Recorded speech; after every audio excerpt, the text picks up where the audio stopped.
आना शुरू हो गया, तो उसको लेकर के इस इलाके में जो इसका शुरुआत करी वो हमारे बीच में हमारे सीनियर साथी हैं और पूर्व सरपंच हैं हरेंद्र सिंह जी। तो हरेंद्र सिंह जी ने इस पूरे इलाके में इसको शुरुआत करने की एक बीड़ा उठाया कि हम इसका मैनेजमेंट कैसे चलाएंगे। तो मैं हरेंद्र सिंह जी थोड़ा एक परिचय दे दें कहाँ से लोग हैं।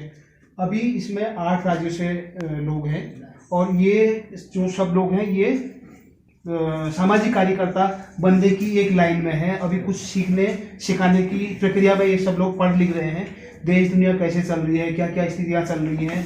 तो उसको लेकर के एक 40 दिन की पढ़ाई होती है जिसका जो पूरा नाम है वो है सामाजिक परिवर्तन कार्यशाला। तो ये 40 दिन का एक ट्रेनिंग होता है जिसमें देश के तमाम इलाकों में जहाँ जहाँ लोग हैं जो सामुदायिक स्तर पर चीज़ों को चलाने का काम कर रहे हैं वहाँ जाकर के चीज़ों को सीखने समझने की एक प्रक्रिया के तहत अभी ये लोग इकट्ठा हुए हैं। तो हमारे यहाँ आने का जो वो रहा इनका, तो क्योंकि इस इलाके में हम लोग हैं और इस पूरे उसमें हम लोग रहे शामिल रहे, तो हम चाह रहे थे कि ये जो पूरा मैनेजमेंट है और जो हम बात कर रहे थे कि वन पंचायत जैसी जो व्यवस्था पूरी दुनिया के अंदर सामुदायिक वन प्रबंधन की व्यवस्था मौजूद है, उसको खत्म करने के बावजूद सरकारों के द्वारा, लेकिन लोगों ने उसको अपने तरीके से कैसे बेहतर तरीके से चला रखा है। तो उसका जो काम इन्होंने किया, आप लोगों ने देखा होगा कि किस तरह से चीज़ों को अभी इन्होंने तैयार किया है। तो मैं हरेंद्र सिंह जी से आग्रह करता हूँ ये थोड़ी बात रखेंगे। और अभी हमारे साथ जो है अध्यक्ष जी हैं इस पूरे मैनेजमेंट का जो आप अध्यक्षता कर रहे हैं राजेंद्र सिंह जी हैं, और हमारे बीच में हरेंद्र सिंह जी हैं जो ये कोषाध्यक्ष हैं इस मैनेजमेंट का। तो मैं हरेंद्र सिंह जी से अनुरोध करता हूँ थोड़ा इस कहानी को थोड़ा बताएंगे लोगों को। धन्यवाद। लोगों को नमस्कार है, लोगों का हार्दिक स्वागत है, धन्यवाद है आप हमारे यहाँ आए। भीग खेत का विषय भी है, हमारा दुर्भाग्य रहा और शायद मौसम खराब नहीं था, पहले आते अच्छी ढंग से आप देखते भी हैं और हमारे आज अच्छा दिन था कि हम यहाँ पर वर्कशॉप भी कर रहे थे। तो अब सूक्ष्म रूप में थोड़ा आप लोगों को बताते हैं। यहाँ पर जो है आज से 10-12 साल पहले से यहाँ पर जो है पर्यटकों का आना जाना चल रहा था। तो 8 साल पहले हमारे भी दिमाग में बात आई कि यहाँ पर इतने पर्यटक आ रहे हैं, तो यहाँ पर कूड़ा भी हो रहा है, आने जाने के रास्ते भी सुगम नहीं हैं और लोग रास्ते भी भटक जाते थे और यहाँ खुराफाती लोग भी आते थे, जिससे हमारे गाँव की महिलाओं को अपने वन पर लाने में दिक्कत रहती थी। और कुछ खुराफाती लोग हमारे ऐसे आते थे जो हमारे पर्यटकों की सामग्री को लेकर मतलब कई समस्याएं का समाधान, कहीं बाथरूम नहीं, कहीं कुछ नहीं। तो इन सारी तमाम चीज़ों को लेकर एक मन बना कि यहाँ की कुछ व्यवस्थाएं की जाए कैसे हों, क्योंकि प्रारंभ में बड़ा जटिल रहता है, इतने समुदाय को ये करना है। फिर यहाँ पर हमारे 3 वन पंचायतें पड़ती हैं। यहाँ से प्रथम द्वार जो गेट से है हमारा चकोटा वन पंचायत है, आगे आप लोग जो गए हैं तो आगे जाके फिर बुरासी, आगे जाके गदार। तो 3 वन पंचायतों की बात थी। एक वन पंचायत या ग्राम पंचायत को इकट्ठा करना बड़ा मुश्किल होता है, क्योंकि पॉजिटिव बातें कम आती हैं, निगेटिव बातें आती हैं, ये हो जाएगा वो हो जाएगा, कई चीज़ें आती हैं। तो सोच बनाते बनाते कुछ लोगों का सहयोग रहा, हमने वन पंचायतों से बातचीत करी, 3 वन पंचायतों को भी इकट्ठा करा और मैं उन सरपंचों को भी धन्यवाद देता हूँ। उसके बाद उन सरपंचों ने जो है अपने गाँव से चुनते, जैसे गदार से राजेंद्र सिंह जी को चुना, बुरासी हनुमान सिंह को चुना, इसी प्रकार से सब गाँव से, तीनों गाँव से कुछ लोग चुन के आए। तो उसमें से सरपंच से हमने एक समिति बनाई। तो उसमें हमारे सरपंच जो है पदेन सदस्य के रूप में रहे, लेकिन हमारी समिति की जो है गांव से बनी। तो तीनों वन पंचायतों की एक समिति का गठन किया गया। तो फिर उसके बाद हमने इसको कैसे करें, क्या करेंगे, वहाँ अपना समिति का रजिस्ट्रेशन भी कराया और आज हमारी समिति को 6 साल बीत चुके हैं। बहुत अच्छा काम यहाँ पर कर रहे हैं। तमाम आपने देखा होगा, रास्ते बना रखे हैं, जालियाँ लगा रखी हैं और कूड़ादान है, शौचालय निर्माण है और वाटरफॉल पर जो लोग गए हैं ऊपर से भी जालियाँ लगा रखी हैं और सामान के लिए आप लोगों को सामग्री मिले, जगह जगह हमने कैंटीन खोल रखी है, सारी व्यवस्थाएं। उसके बाद भी जो हमारा अर्निंग होती है उससे हम गरीब लोगों की मदद करते हैं, स्कूल के बच्चों की मदद करते हैं, स्वास्थ्य कैंप लगाते हैं, अपने मंदिरों का जीर्णोद्धार करते हैं। बहुत आज बात आई थी कि मतलब हमें किसी गवर्नमेंट के पीछे या किसी नेता के पीछे भागने की जरूरत नहीं है। आज उस स्थिति में हमारे अध्यक्ष जी, हमारे जो समिति के लोगों ने बहुत मेहनत करके इसको बहुत ऊँचे मंजिल पर पहुँचाया। आज ये अपने भवन में हम बैठे हैं। प्रारंभ में हम खाली जमीन में गड्ढरों में बैठते थे, गोपाल जी भी आते थे तो आज सब सुंदर हुआ है। इस प्रकार से मन बना और हमारी वन पंचायतों ने और हमारे समिति के मेंबरों ने बड़ा दिल से काम किया, रात दिन करते कराते आज मतलब बहुत अच्छी स्थिति में यहाँ पर है। और इससे आशा बनती है कि भविष्य में भी मतलब हम लोग संगठित होकर बहुत कुछ कर सकते हैं, कोई असंभव नहीं है। शासन प्रशासन कुछ नहीं करता है, अगर जनता है तो सब कुछ हो सकता है, जनता एकत्र है तो सब कुछ हो सकता है। अब ज़्यादा कुछ नहीं कहते, बाकी हमारे अध्यक्ष इस संबंध में बताएंगे। इस प्रकार से एक मंशा थी, मैं तो धन्यवाद करता हूँ अपने वन पंचायतों को, अपने समिति के लोगों को कि एक मंशा थी, एक पेड़ जो है था, उस पेड़ को हमने बना फला फला यहाँ पर दे रहे, उसका फल सब लोग खा रहे बांट के। एक मंशा थी मेरी, तो एक आ रही थी, हो रहा है, मुझे तसल्ली है। मुझे तो बाकी मतलब मैं तो बल्कि जब भी ये समिति का गठन हुआ मुझे भी इन लोगों ने अपनी समिति में मेंबर रखा है, लेकिन मैंने इन लोगों से कहा मैं कोई पदाधिकारी भी नहीं रहूँगा और कोई मैं वोटर भी नहीं रहूँगा और न मुझे कोई काम चाहिए, न मुझे कोई पैसा चाहिए, न मुझे नौकरी चाहिए, और मैं सेवा के लिए 24 घंटे तैनात हूँ। वचन दिया है मैं हूँ। बाकी डिसीजन अभी से गोपाल जी कुछ आगे मैंने कहा डिसीजन समिति का है, लोग हैं, मैं उस डिसीजन में भी कहीं वोटर नहीं होगा। मैंने अपने शब्द कहे हैं, मैं उस पर बरकरार रहूँगा, लेकिन मैं पूरा सहयोग मेरी एक मंशा थी कि फले फूले अच्छा चले और अच्छा ही हो रहा है आज, क्योंकि पैसा भी आ रहा है और जो है लोगों को सुविधा भी हो रही है। आप लोग गए होंगे, आप हमसे अब 7-8 लोगों को हमारे यहाँ पर नौकरी मिली है, कर्मचारी हैं हमारे 7-8 हमारे दुकानदार बंधु हैं, मतलब सैकड़ों लोगों को यहाँ पर रोजगार मिला है और एक अच्छा हो रहा है। बहुत समस्या थी, आज तो मतलब सब ठीक हो रहा है, कुछ नहीं लग रहा है। शुरुआत बहुत इसका कठिन था और आज उस मंजिल पर पहुँच चुके हैं जो हमने हमारे सपने से उस पर पहुँच चुके हैं। बाकी गर्दी हमारे बहुत बहुत धन्यवाद है।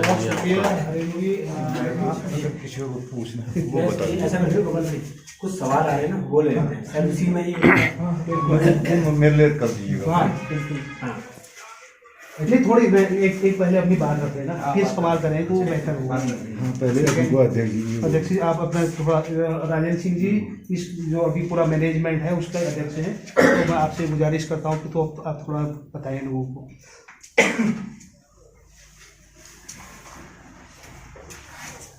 सभी लोगों को मेरा नमस्कार और सारे लोगों का हार्दिक स्वागत और अभिनंदन, वेलकम भी करता हूँ डीपली। तो जैसे अभी हमारे सर ने बताया, one panchayat village forest management society एक है, वो गांव की एक समिति है, गांव के लोग चुनकर जाते हैं और वन की व्यवस्था का अरेंजमेंट को देखते हैं। ऐसी चीज़ों ने ये बीड़ा उठाया, उससे लोग चुनकर आए। हमने एक सोसाइटी को यहाँ पे बनाया और उस सोसाइटी को बना करके उसका रजिस्ट्रेशन कराया एनजीओ के तहत। ये जो हमारा एनजीओ, जो हमारा सोसाइटी जो काम करता है, इसका जो उद्देश्य है वो जन कल्याण। हमने इस सोसाइटी का गठन जो है जन कल्याण के लिए किया और अपने प्राकृतिक साधन जो हमारे नेचुरल सोर्स थे उनको हमने खुद हाईलाइट किया, डेवलप किया और एक अच्छा टूरिज्म का कारोबार हम इसमें यहाँ पर कर रहे हैं और आज काफ़ी अच्छा इनकम हमको आता है। हम अपने गांव घर के गरीब, विधवा, विकलांग, वृद्ध, आसक्त, निशक्त जो भी जिसको अपना रोजी जुटाने में दिक्कत आता है उसको हेल्प करते हैं। ये तो हमारा काम है बनाने का, आपने बता दिया, यही कुछ है। बाकी अच्छा लगा आप लोग यहाँ पर आए और इतने राज्यों से आप हैं। अभी शायद गोपाल जी बताएंगे आप किन किन स्टेटों से बिलोंग करते हैं, है नहीं। तो यहाँ की भौगोलिक स्थितियाँ ऐसी हैं, यहाँ पर टूरिज्म का कारोबार होना ऐसी संभावनाएं थी। उन अपॉर्चुनिटी पर हमने काम करते हुए इसको बिल्डअप किया है। तो आज एक इस क्षेत्र के लिए, ये तो 3 गाँव का सिर्फ नाम लिया जा रहा है, आसपास के 10-20 गाँवों तक भी इसका प्रॉफिट जाता है। एक किसी बेचारे का घर जल गया था, वो बहुत गरीब था, उसको जब होता है तो फिर सिंपैथी करने बहुत सारे लोग आते हैं, नेता, अभिनेता, पॉलिटिशियन, दूसरे तीसरे लोग, इनसे कुछ पैसा जुट गया उसका और उसका घर लगभग बन गया। अब छत पड़ना बाकी था और वो उसमें काफी उसमें आ गया। अब तो पैसा कोई दे भी नहीं रहा, उसके पास था भी नहीं, छत पड़ा नहीं है, उसके अंदर कैसे रहेगा। तो ऐसा मैटर हमारे पास आया। वो करीब यहाँ से 7-8 गांव दूर की बात है। विकासखंड नामगढ़ वो गोपाल जी के अपने ग्राम। हाँ, तो हमें लगा कि अब इसकी छत नहीं पड़ सकती है, तो हमने उसकी छत डलवा दी। इस तरह के काम हम लोग करते हैं। तो आप लोग आए हैं, जैसा कि गोपाल जी ने आपका उद्देश्य वो बताया कि आप लोग भी इसी तरह का क्या बनना चाहते हैं। ये जो आप कर रहे हैं वही ये करना चाहिए। हम जैसे स्वयं प्रबंधन करना चाहते हैं, हमें तो जन कल्याण, हम तो स्वयं सेवक हैं। मैंने चीजें इतनी बताई, मगर इसमें मेरा अपना व्यक्तिगत लाभ जो उसके रूल्स हैं उसमें 1 पैसे का भी नहीं है। जब मुझे फैसिलिटी अवेलेबल है कि अभी मुझे जाना है, गाड़ी मिल जाएगी, भूख आ गई तो खाना मिल जाएगा, वो नहीं मिलेगा, वेतन कैश नहीं मिलेगा। इतनी ईमानदारी से ये काम करने पड़ते हैं। यदि मेरी नियत डोल गई उस पर तो वो खत्म हो जाएगा। इतनी ईमान, पहली बात तो यह है कि इतनी ईमानदारी से करने पड़ते हैं। दूसरा, फिर एफर्ट क्विक करने पड़ते हैं। चलो कल कर लेंगे, फिर परसों हो जाएगा, तब भी बिगड़ जाएगा, तब भी आप सक्सेस नहीं हो पाएंगे। तो ये तो बड़ा, जिस राह पर आप चल रहे हैं, ये तो जीवन ही बड़ा चुनौतियों भरा है।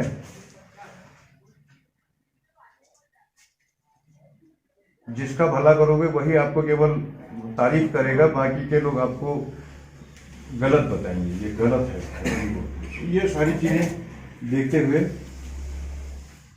आप, ऐसी बात नहीं, मगर ईश्वर के बताए हुए रास्ते पर चल रहे हैं। जो ऊपर वाले ने हमको भेजा है यहाँ, कुछ स्वार्थ कुछ परमार्थ, थोड़ा व्यक्तिगत स्वार्थों से ऊपर उठ करके हमको अपने गांव समाज देश के लिए भी देखना चाहिए।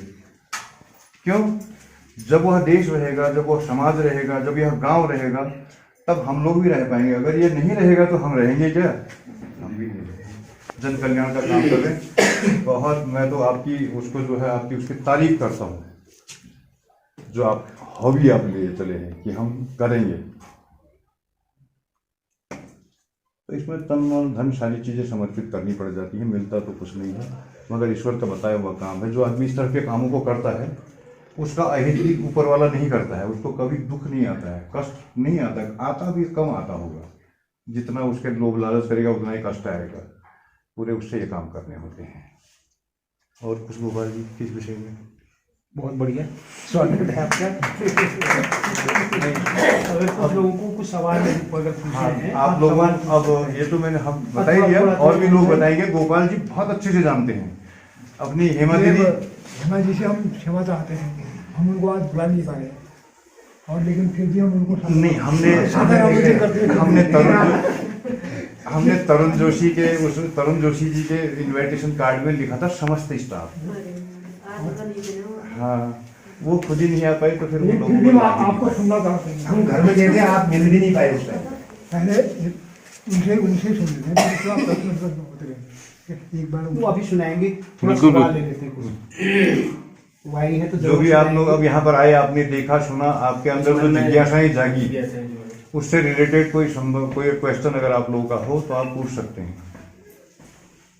एक बात है कि जैसे जो भी टूरिज्म है, आजकल हम देखते हैं कि बहुत ज़्यादा जो है क्या बोलते हैं, कमर्शलाइजेशन को हिंदी में व्यवसायीकरण। हाँ, व्यवसायीकरण हो चुका है, मतलब हर एक राज्य में देख रहे हैं जो है। और इस तरह से यहाँ पर हम एक मॉडल देख रहे हैं कि जहाँ पर एक बिल्कुल लोकल कम्युनिटी को दिया है कि वो पूरा मैनेज करे अपने संसाधनों को, और जो भी है अपने संसाधनों पे ही रेवेन्यू जो भी है उसको एक टूरिज्म को मॉडल बना के देते हैं। तो लेकिन ये ज़्यादातर हम देखते हैं कि देश भर में इस तरह के हैं मतलब मॉडल्स जो है, क्योंकि वहाँ पर हम देखते हैं कोई बड़ी बड़ी कंपनियाँ हैं या दूसरे लोग हैं, बाहरी लोग जो है वो आके बनाए हुए हैं। बस लोकल लोगों को थोड़ी बहुत सपोर्ट मिलती है, बाहर से आते हैं लोग, जिसको कमाई होती है, लेकिन कंट्रोल नहीं है, ओनरशिप नहीं है मान लीजिए। हाँ, तो सरकार के साथ में यहाँ पर आपने कैसे नेगोशिएट किया? क्योंकि इतना आसान नहीं कि 3 गाँव के जो समिति मान लीजिए कमेटी बनी है, उनको एक अलाउ कर दे कि आप पूरा चलाइए, क्योंकि सरकार को रेवेन्यू तो आपको हो रहा है लोकल कम्युनिटी। आपने किस तरह नेगोशिएट किया स्टेट के साथ में, सरकार के साथ में, और क्या चुनौतियाँ आई आपको? इसमें हमें ज़्यादा निगोशिएट करना ही नहीं पड़ा। ये हमारे ही वन पंचायतें थी। हम लोग यहाँ 1500 साल पहले से बैठे हुए हैं। यहाँ के प्राकृतिक साधन संसाधनों पर हमारा पहला अधिकार है। रही बात इनसे पैसा लेने की, अपने यहाँ उत्तराखंड राज्य में, ये तो आप उत्तराखंड राज्य का वास्तव में ये पहला मॉडल है। है नहीं। रही लोगों से पैसा लेने की बात, ये जो हमारे यहाँ जो हमारे विभाग का संविधान है उसमें जो त्रिस्तरीय पंचायती राज व्यवस्था है, उसके तहत कुछ इनको ग्राम पंचायत और वन पंचायत को कुछ राइट्स मिले हैं। अगर उनके क्षेत्र में, जैसे आपके यहाँ आपके अगर तालाब बनाकर आपने वो गांव के जो खाली ज़मीनों में तालाब होता है उसमें मछलियाँ होती हैं आपके इधर कुछ राज्यों में, उसकी नीलामी जो है ग्राम पंचायत करती है। ये त्रिस्तरीय पंचायती राज व्यवस्था में ग्राम पंचायत या वन पंचायत को भी ऐसा अधिकार है, वो अपने परिक्षेत्र में शुल्क लगा सकती है। इसके तहत हम लोग इसको करते हैं, इसलिए गवर्नमेंट हमको चैलेंज नहीं कर पाई। नहीं, दूसरा जो आपका सवाल को थोड़ा क्लियर कर दूँ मैंने ये जो हम वन पंचायत का कॉन्सेप्ट बोल रहे थे, वन पंचायत मुफ्त में मिला हुआ कुछ है नहीं, इसके लिए लोगों ने संघर्ष किया। अब सवाल ये है कि जहाँ जहाँ लोग अपनी वन पंचायतों को मजबूती से पकड़े हुए हैं, उन तमाम चीज़ों को अपने हाथ में कंट्रोल में किए हुए हैं, आप बदल दो कुछ, लेकिन लोगों ने अपनी व्यवस्थाओं को जैसे चल रही थी पहले से वैसे चला रहे हैं। अब जो भिड़ने आता है तो लोग फेस करते हैं। अब जो हमारा जो पहला जो बातचीत था कि हम इस पूरी प्रक्रिया को फॉरेस्ट एक्ट के उसमें लेके लाने की बात कर रहे थे, तो फॉरेस्ट एक्ट के अंदर ये बात कही गई है कि जो हमारे पास जो लोगों के अधिकार हैं, जो पुराने अधिकार हैं, फॉरेस्ट एक्ट कुछ नया देने की बात नहीं कर रहा ना, वो कह रहा है कि आपके पास जो है उसको मान्यता देने की बात कही गई है। तो वो जवाब इसमें है कि जैसे अभी वन विभाग क्योंकि इनकम है तो इसके ऊपर वन विभाग की नज़र है, इसके ऊपर पर्यटन विभाग की नज़र है, तो उसका जवाब फॉरेस्ट एक्ट है। तो वो टूल्स अपनाया जाता है उसके लिए। यहाँ पे वन पंचायत में होता है। जैसे एक सवाल सर मेरा है, वो हमारा ह्यूमन राइट्स ही है। हमारे नेचुरल सोर्सेज पर यदि हम 1000 साल से रह रहे हो, कोई व्यक्ति आज आकर अधिकार जता रहा हो, तो क्या हमारे ज्यादा नहीं होने चाहिए? हम तो 1000 या 500 साल पहले से हैं उस पर। जी एक सवाल मेरा है कि जैसे आपने यहाँ पर वन पंचायत में आप एक्टिवली काम कर रहे हैं, तो आपने एक शुरुआत यहाँ करी, तो आपको लगता है कि आप बहुत सा जो है लोगों को पैसा दे रहे हैं, लोगों की हेल्प कर रहे हैं, तो इस तरह की पूरी वन पंचायतें पूरे उत्तराखंड के अंदर हैं, तो उन लोगों को भी ऐसा काम करना चाहिए। लेकिन उसके लिए जैसे आपका कुछ ऐसा बजट हो कि उनको सबको एकजुट किया जाए, और जैसा आप कर रहे हैं गवर्नमेंट आपने यहाँ अपनाया, तो वो लोग भी अपनाए, उसके लिए आप प्रेरित करने के लिए कोई ऐसा आपके पास एजेंडा है? हाँ, अभी थोड़ी देर पहले हमने उनको अवेयर किया। आज हमारा एनुअल फंक्शन था और हमने पूरे 10-20 गाँव के लोगों को इन्विटेशन किया था, वो 400-500 लोग आए भी थे वन पंचायत। हाँ, तो उनको हमने दिखाया, अपना मॉडल दिखाया, सारी चीज़ें। नहीं, आपका सवाल बहुत बेहतर है, इसको एक सुझाव के तौर पर भी लिया जा सकता है। मतलब हम अगर पूरे राज्य के परिप्रेक्ष्य में इसको पूरा अपने डेवलप करना जाए, है ना? अगर आप लोग एक मॉडल देखेंगे तो उनको होगा कि 50 लोग आए तो 10 लोग तो उस पर क्रियान्वित होंगे, है ना? अब होता क्या है कि जैसे हम लोग बहुत चीजें वन पंचायतों को लेकर कर रहे हैं, क्योंकि हमारे सामने चीजें को आता है अर्थ के रूप में, है ना? अब अर्थ के लिए क्या होता है कि ये उत्तरकाशी से एक आदमी को आना है, जाना है, उसके लिए बड़ी दिक्कत होती है। फिर हमें इस तरह के हमें हॉल बुक करने हैं या लोगों को खाना ही खिलाना, तो उसके लिए बहुत बड़ी वो है। अगर इस तरह की व्यवस्था को अगर आप अपने उसमें ले लें और बाकी जो फील्ड का काम है उसको हम कर लें, मतलब इस काम को हम बांट लें, तो ये हो सकता है कि जो काम हम अकेला कर रहे हैं या आप अकेले कर रहे हैं तो हम उसके मिलके कर सकते हैं, तो और जल्दी हो जाएगा। इस तरह का हम लोग मेरा हमारे विचार है, आपसे प्रस्ताव नहीं, उस प्रस्ताव में उन्होंने हमको, जब हम हल्द्वानी में बैठे थे ना, काठगोदाम में बैठे थे, तो उन्होंने इस सारी बातचीत में अपनी सहमतियाँ दे रखी है कि वो साथ में है इस तरह की चीजों को आगे बढ़ाने के लिए। मतलब मिलकर करेंगे तो और जल्दी बढ़ेंगी। बिल्कुल गति आएगी उसमें देखो अभी एक स्टेप बढ़ा हुआ है। हरिंद्र सिंह जी ने अभी 2 गाँव में और इस तरह का मॉडल अभी शुरू करवा दिया है। ये इस गांव में शुरू हो चुका है, कुछ और गांव में तैयारियां चल रही हैं। 500 मीटर पे यहीं पर आगे आपको मिलेगा, वहाँ पर हमने एक समिति का वहाँ भी कर दिया है। तो पिछली बार जब हम आए थे, जब तरुणदार हम लोग आए थे यहाँ पे गाइड वाला जो ट्रेनिंग हुआ था उस समय पे जो 15 लोग हुए थे, तो उस समय बात चली थी और वहाँ जाने का भी प्लान था हम लोग का, लेकिन रोड के पास नहीं है, जो गाँव की समिति होगी वहाँ पर भी काम चल गया है। जो पहला आदमी होता है ना, उसे बहुत कष्ट होता है, जैसे कष्ट आप लोगों ने खा लिए है ना। आप जो आएगा उसको उतना कष्ट नहीं होगा। नहीं, काफी चुनौतियाँ नहीं, चुनौतियाँ तो है, वो तो हमेशा रहेंगी। लेकिन एक अपने रास्ता दिखा दिया। मतलब जो चुनौतियां पार कर चुके हैं उससे उसको निपटना पड़ेगा, वो आगे एक कदम आगे बढ़ेगा।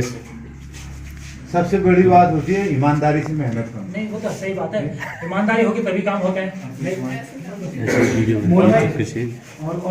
रिकॉर्ड तो हुई रहा है उसमें सब कुछ।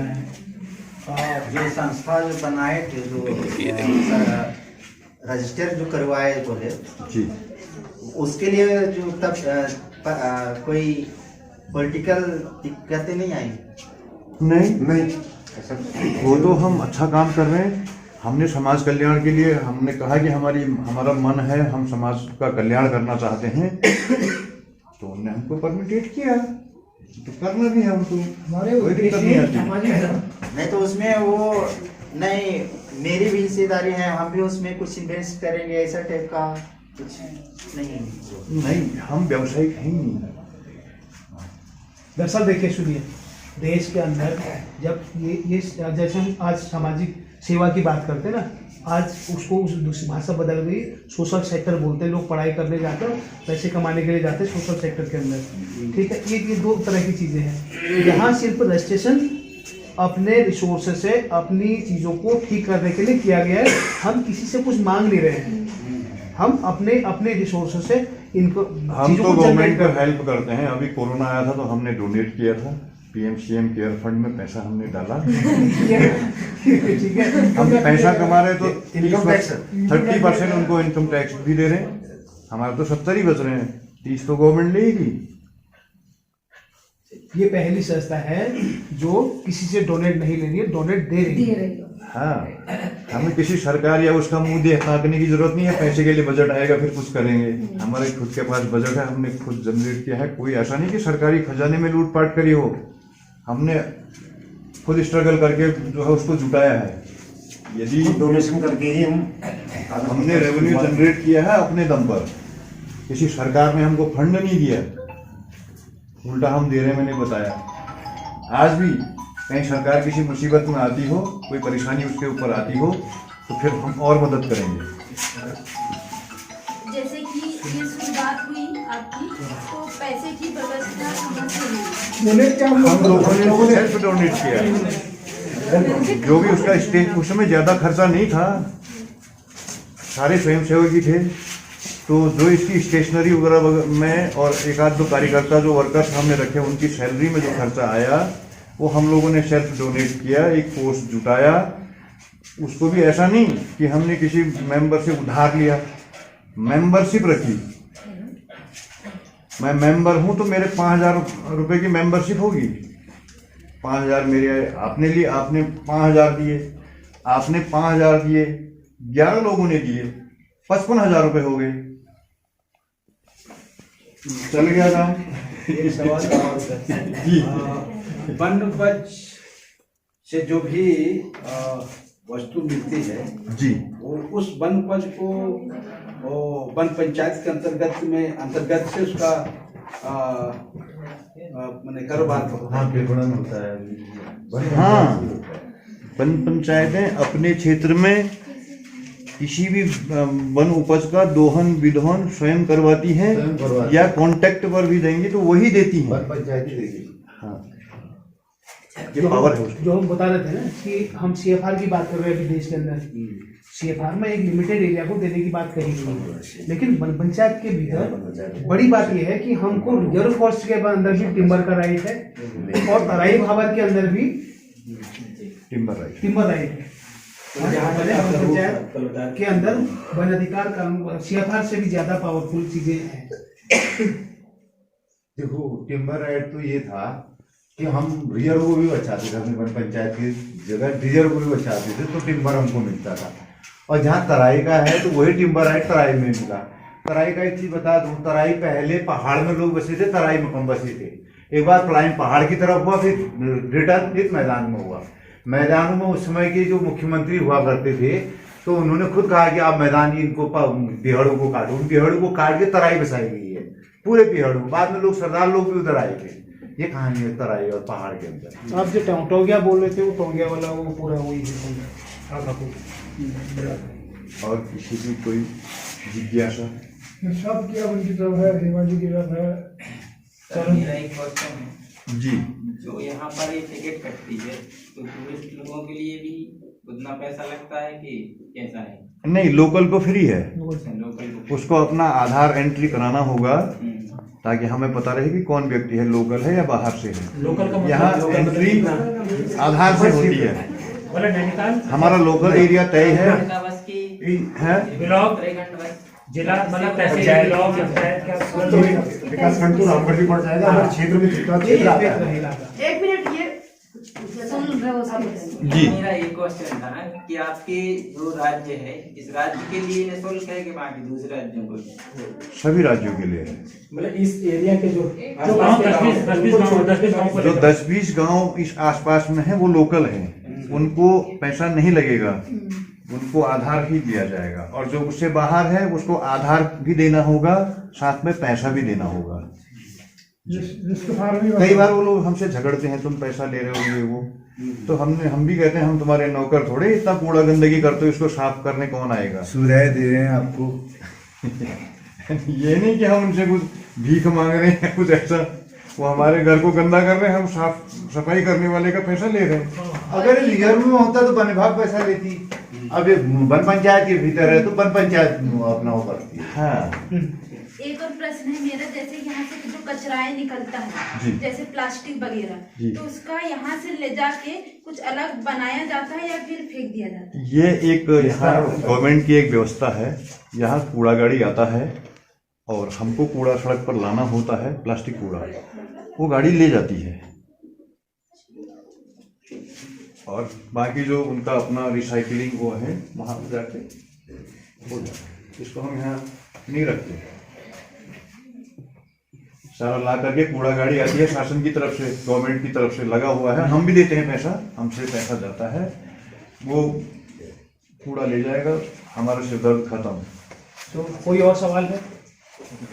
चलो हेमादी के लिए रिक्वेस्ट हो रही है। सबको आने लग गया वो गाना। सुनिए सबको आने लगा है, लेकिन उत्तराखंड का हमारा नेता कस भला उत्तराखंड कस हमारे का विकास नीति कैसी होली व्यवस्था, कैसी हरी विकास नीति कैसी हरी व्यवस्था, जड़ी का जड़ी उखाड़ी भली गए, जड़ी का जड़ी उखाड़ी भली गए, बहस करूँ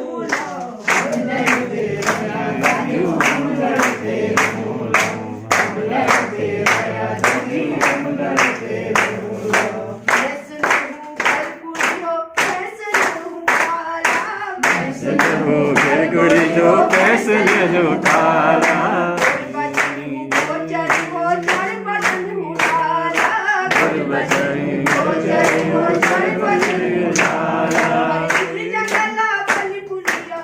जंगला पल फुलियो हम लड़ते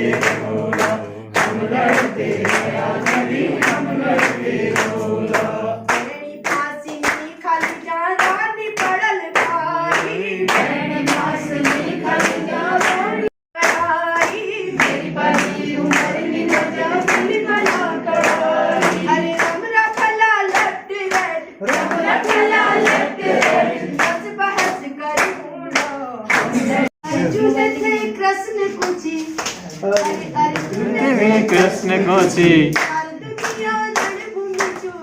दुनिया रणभूमि छु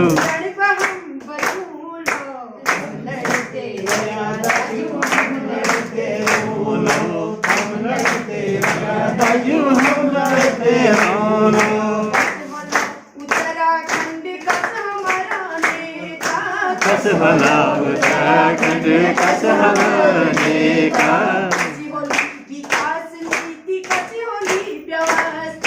कैसी हरी विकास नीति कैसी हरी व्यवस्था, जड़ी का जड़ी उखाड़ी भली गए, जड़ी का जड़ी उखाड़ी भली गए, बहस करूँ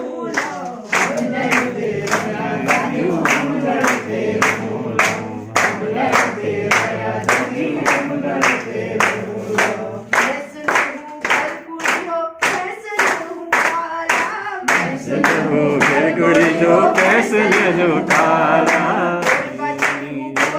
हो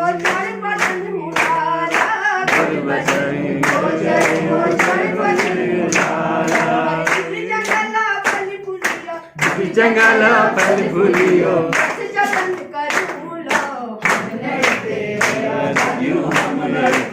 बोलो हम लड़ते हम लड़ते बोलो तेरी फांसी नी खाली जानी पड़ल भारी तेरी फांसी नी खाली जानी खालिच का चरमनी हो लाक नाम लूटा बिछाई गरीब हनी लूटो खानी जानी हो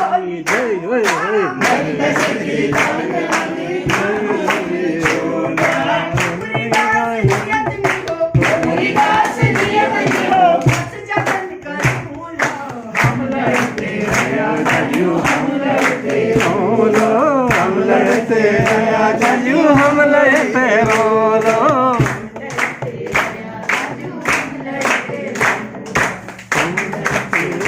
आजू हम लड़ते बहुत धन्यवाद। ये गाना गिरदा का गाना है, गिरीश तिवारी गिरदा का। उन्होंने उत्तराखंड राज्य आंदोलन के समय इस गाने को लिखा था। ये कहा था कि हम जो लड़ रहे हैं, हम कृष्ण और अर्जुन वाला जो संवाद है वो करेंगे। हमारी जो मंशा है वो जो कहता है कि बैण था से नहीं खाओ उधर रौनी पड़ल भाई, वो और उस तरह की जो पीड़ाएं हैं पहाड़ के अंदर, उस गाने के अंदर उन्होंने उसको लिखा है। और वो एक ऐसा गाना था जिस गाने ने पूरे उत्तराखंड राज्य बनने के लिए लोगों को आंदोलित किया। और नहीं हम लोग वो गाओ ना, सावनी साझी गाओ ना, अच्छा मैं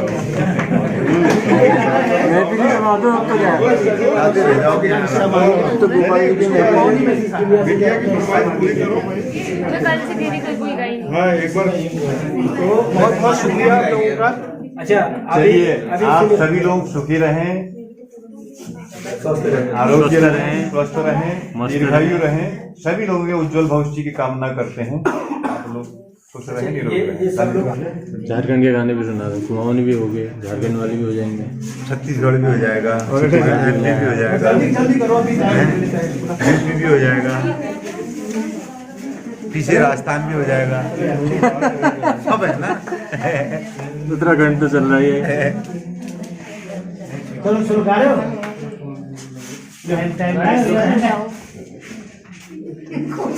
मजा आ गया यार। अभी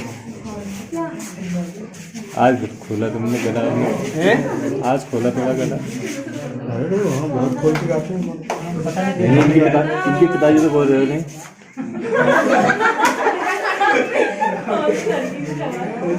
नहीं है यार, अरे मैं नहीं हूँ। जाओ बाउली साथ में जाओ, बाउली साथ में जाओ। क्या उनको याद कराते हैं।